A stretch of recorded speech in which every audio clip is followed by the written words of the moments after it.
ನಮಸ್ಕಾರ. ಸಂಯುಕ್ತ Karnataka news at 7ಗೆ ಸ್ವಾಗತ. ನಾನು ಪ್ರಕಾಶ್ ಚಳಗೇರಿ.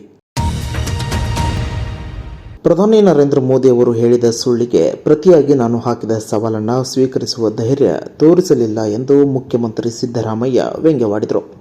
ಸಂಡೂರು ವಿಧಾನಸಭಾ ಕ್ಷೇತ್ರದಲ್ಲಿ ಮತದಾರರಿಗೆ ಅಭಿನಂದನೆ ಸಲ್ಲಿಸುವ ಬೃಹತ್ ಮತದಾರರ ಸಮಾವೇಶವನ್ನು ಉದ್ಘಾಟಿಸಿ ಮಾತನಾಡಿದ ಅವರು, ಉಪಚುನಾವಣೆಯಲ್ಲಿ ಬಿಜೆಪಿಯ ಲೋಕಲ್ ಲೀಡರ್ಗಳಿಂದ ಪ್ರಧಾನಿ ಮೋದಿಯವರಿಗೂ ಸರಣಿ ಸುಳ್ಳುಗಳನ್ನು ಹೇಳಿದರು.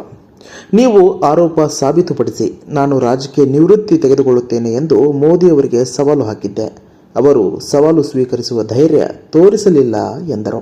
ಮಹಾರಾಷ್ಟ್ರದಲ್ಲಿ ನರೇಂದ್ರ ಮೋದಿ ಅವರು ಹೇಳಿದ್ರು, ಎಕ್ಸೈಸ್ ಡಿಪಾರ್ಟ್ಮೆಂಟ್ 700 ಕೋಟಿ ರೂಪಾಯಿಗಳನ್ನು ಸಿದ್ದರಾಮಯ್ಯ ಸರ್ಕಾರ ಕಲೆಕ್ಟ್ ಮಾಡಿ ಮಹಾರಾಷ್ಟ್ರ ಚುನಾವಣೆಗೆ ಖರ್ಚು ಮಾಡಿದೆ ಅಂತ ಹೇಳಿದ್ರು.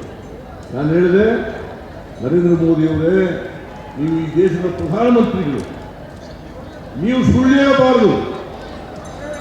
ಒಂದು ವೇಳೆ ನೀವು ಹೇಳ್ತಕ್ಕಂಥ ಮಾತು ಪ್ರೂವ್ ಮಾಡಿದ್ರೆ, ಸಾಬೀತು ಮಾಡಿದ್ರೆ, ನಾನು ಕೂಡಲೇ ರಾಜಕೀಯದಿಂದ ನಿವೃತ್ತಿ ಆಗ್ತಕ್ಕಂಥ ತೀರ್ಮಾನವನ್ನು ಮಾಡ್ತೇನೆ. ಇಲ್ಲದವರನ್ನು ಪ್ರೂವ್ ಮಾಡೋಕ್ಕಾಗದೆ ಹೋದ್ರೆ ನೀವು ಮಾಡಬೇಕು ಅಂತ ಹೇಳಿದೆ. ಹೆಸರೇ ಇಲ್ಲ.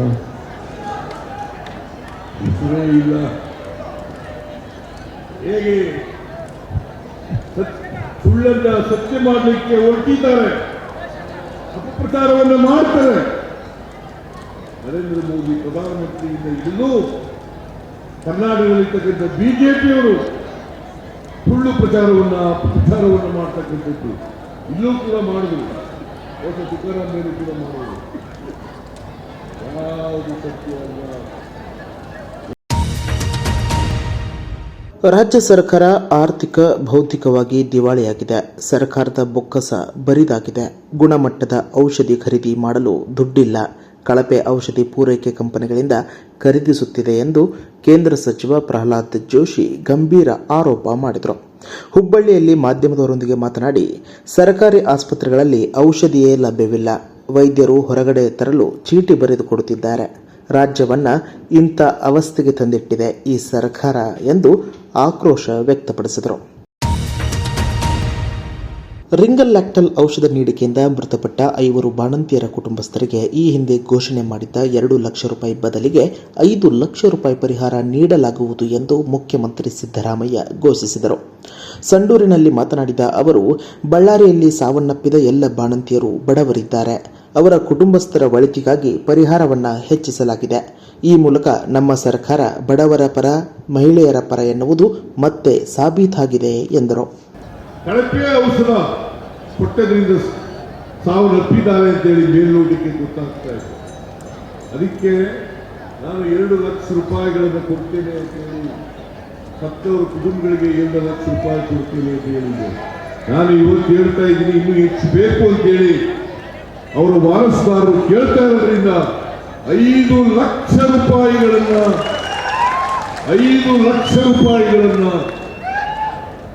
ಸತ್ತವರ ವಾರಸುದಾರರಿಗೆ ಕೊಡುತ್ತೇವೆ ಅಂತಕ್ಕಂಥ ಮಾತುಗಳನ್ನು ಹೇಳಲಿಕ್ಕೆ ಬಯಸ್ತಾ ಇದ್ದೆ.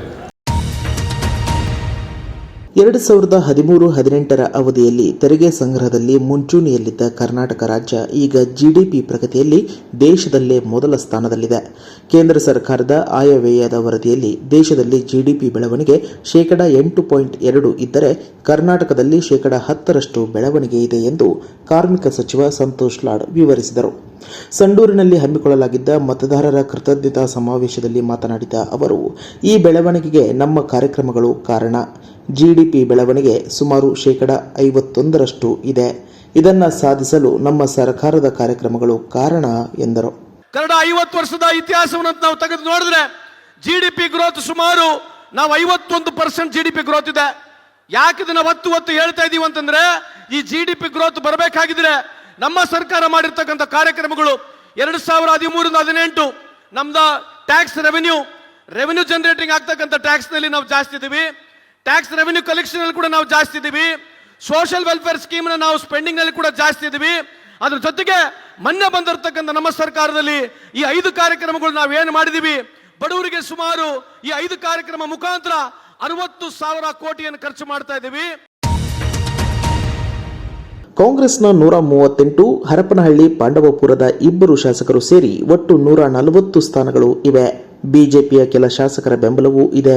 ಇಷ್ಟು ಶಕ್ತಿ ಇರುವ ನಮ್ಮ ಸರ್ಕಾರವನ್ನ ಯಾರೂ ಕೂಡ ಅಲುಗಾಡಿಸಲು ಸಾಧ್ಯವಿಲ್ಲ ಎಂದು ಉಪಮುಖ್ಯಮಂತ್ರಿ ಡಿಕೆ ಶಿವಕುಮಾರ್ ಹೇಳಿದ್ದಾರೆ.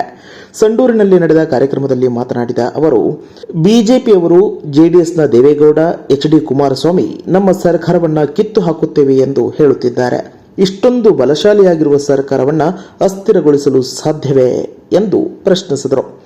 ಅಧಿಕಾರ ನಶ್ವರ, ಕಾಂಗ್ರೆಸ್ ಸರ್ಕಾರದ ಸಾಧನೆಗಳು ಅಜರಾಮರ, ಕೊನೆಗೆ ಮತದಾರರೇ ಈಶ್ವರ ಅಂತ ನಿಮಗೆ ಕೈ ಮುಗಿಯಲು ನಾವು ಇಲ್ಲಿಗೆ ಬಂದಿದ್ದೇವೆ ಎಂದರು. ಇವತ್ತು 138 ಸೀಟ್ಗೆ ಅನ್ನಪೂರ್ಣರವರು ಅನ್ನದ ಪೂರ್ಣ, ಸಿದ್ದರಾಮಯ್ಯನವರ ಅನ್ನ ಭಾಗ್ಯವನ್ನ ಕೊಡುವಂತ ಅನ್ನಪೂರ್ಣ ಇವತ್ತು 138 ನಂಬರ್ ಮಾಡಿದ್ದಾರೆ. ನಮ್ಮ MP ಪ್ರಕಾಶ್ ಮಗಳು ನಮ್ಮ ಪಕ್ಷದ ರೆಬಲ್ ಕ್ಯಾಂಡಿಡೇಟ್. ಆಮೇಲೆ ಅಲ್ಲಿ ಪುಟ್ಸ್ವಾಮಿಗೌಡರು, ಎಲ್ಲಿ ಗೌರಿಬಿದನೂರಲ್ಲಿ ರೆಬಲ್ ಕ್ಯಾಂಡಿಡೇಟ್. 132 2 ಸೇರಿದ್ರೆ ಎಷ್ಟಾಯ್ತು? 140 ಆಯ್ತು. ಅದಾದ್ಮೇಲೆ ಬಿಜೆಪಿ ಕೆಲವು ಸ್ನೇಹಿತಗಳಿದ್ದಾರೆ, ನಾನು ಹೆಸರು ಹೇಳಕ್ ಹೋಗುದಿಲ್ಲ, ಸ್ನೇಹಿತರಿದ್ದಾರೆ. ಅಲ್ಲ ರೀ, ಇಷ್ಟು ಬಲ ಇರುವಂತ 140+ ಸೀಟ್ನ ದೇವೇಗೌಡರು ಏನ್ ಬಿಜೆಪಿ ಅವ್ರನ್ನ ಸೇರಿಸ್ಕೊಂಡು ಕುಮಾರಸ್ವಾಮಿ ಅವರು 6 ತಿಂಗಳೊಳಗಡೆ ಈ ಸರ್ಕಾರನ ಕಿತ್ತಾಕ್ತೀನಿ ಅಂತ ಹೇಳ್ತಾ ಇದ್ದಾರೆ. ಸಾಧ್ಯನೇನ್ರಿ? ಸಾಧ್ಯನೇನ್ರಿ? ಸಾಧ್ಯ ಇಲ್ಲ. ಬೆಳಗಾವಿಯಲ್ಲಿ ನಾಳೆಯಿಂದ ಆರಂಭವಾಗಲಿರುವ ವಿಧಾನಮಂಡಲದ ಚಳಿಗಾಲದ ಅಧಿವೇಶನಕ್ಕೆ ಕ್ಷಣಗಣನೆ ಆರಂಭವಾಗಿದ್ದು, ವಿಧಾನಸಭೆಯ ಸಭಾಧ್ಯಕ್ಷ ಯುಟಿ ಖಾದರ್ ಸುವರ್ಣ ವಿಧಾನಸೌಧಕ್ಕೆ ಭೇಟಿ ನೀಡಿ ಅಂತಿಮ ಹಂತದ ಸಿದ್ಧತೆ ಪರಿಶೀಲಿಸಿದರು. ಮೊದಲಿಗೆ ನೆಲಮಹಡಿಯ ಮಂತ್ರಿಗಳ ಕೊಠಡಿಯ ಕಾರಿಡಾರ್ನಲ್ಲಿ ಸಂಚರಿಸಿದರು. ಬಾಲಕ ಮೋಹನ್ ದಾಸ್ ಟು ಮಹಾತ್ಮ ಥೀಮ್ ಇಟ್ಟುಕೊಂಡು KRIDL ಬೆಳಗಾವಿ ವಿಭಾಗ ಇವರು ಸಿದ್ಧಪಡಿಸಿರುವ ಮಹಾತ್ಮ ಗಾಂಧೀಜಿ ಜೀವನಗಾಥೆಯ 100 ವಿಶೇಷವಾದ ಛಾಯಾಚಿತ್ರಗಳ ವೀಕ್ಷಣೆ ನಡೆಸಿದರು. 2A ಮೀಸಲಾತಿಗಾಗಿ ಪಂಚಮಸಾಲಿ ಲಿಂಗಾಯತ ಸಮಾಜದವರು ಕೂಡಲ ಸಂಗಮದ ಬಸವ ಜಯ ಮೃತ್ಯುಂಜಯ ಶ್ರೀಗಳ ನೇತೃತ್ವದಲ್ಲಿ ಹಮ್ಮಿಕೊಂಡಿರುವ ಬೆಳಗಾವಿ ಚಲೋ ಹೋರಾಟಕ್ಕೆ ಜಿಲ್ಲಾಡಳಿತ ಶಾಕ್ ನೀಡಿದ್ದು, ಹೋರಾಟದ ವಾಹನ ಬೆಳಗಾವಿ ಪ್ರವೇಶಿಸದಂತೆ ನಿರ್ಬಂಧಿಸಲಾಗಿದೆ. 2A ಮೀಸಲಾತಿಗಾಗಿ ಪಂಚಮಸಾಲಿ ಸಮುದಾಯದವರು ಕಳೆದ ಹಲವು ವರ್ಷಗಳಿಂದ ಹೋರಾಟ ಮಾಡುತ್ತಲೇ ಬಂದಿದ್ದಾರೆ. ಬೆಳಗಾವಿಯಲ್ಲಿ ಅಧಿವೇಶನ ನಡೆಯುತ್ತಿರುವುದರಿಂದ ಪಂಚಮಸಾಲಿ ಸಮುದಾಯದ ಪ್ರಮುಖರು ಬೆಳಗಾವಿ ಅಧಿವೇಶನ ನಡೆಯುವ ವೇಳೆ ಹೋರಾಟಕ್ಕೆ ಸಿದ್ಧತೆ ಮಾಡಿಕೊಂಡಿದ್ದರು. ಸರ್ಕಾರ ಡಿಸೆಂಬರ್ 9 ಮತ್ತು 10ರಂದು ಹೋರಾಟದ ವಾಹನಗಳಿಗೆ ಬೆಳಗಾವಿ ಪ್ರವೇಶಕ್ಕೆ ನಿಷೇಧಿಸಿದೆ. ಹೋರಾಟಕ್ಕೆ ಬರುವ ಟ್ರ್ಯಾಕ್ಟರ್, ಕ್ರೂಸರ್ ವಾಹನಗಳಿಗೆ ಜಿಲ್ಲಾ ಪ್ರವೇಶಕ್ಕೆ ನಿರ್ಬಂಧ ವಿಧಿಸಲಾಗಿದೆ. ಇನ್ನಷ್ಟು ಬರವಣಿಗೆಗಳು, ವಿಶೇಷ ಲೇಖನಗಳು ನಿಮಗಾಗಿ ಕಾಯ್ತಾ ಇರ್ತವೆ. ಓದ್ತಿರಲ್ವಾ?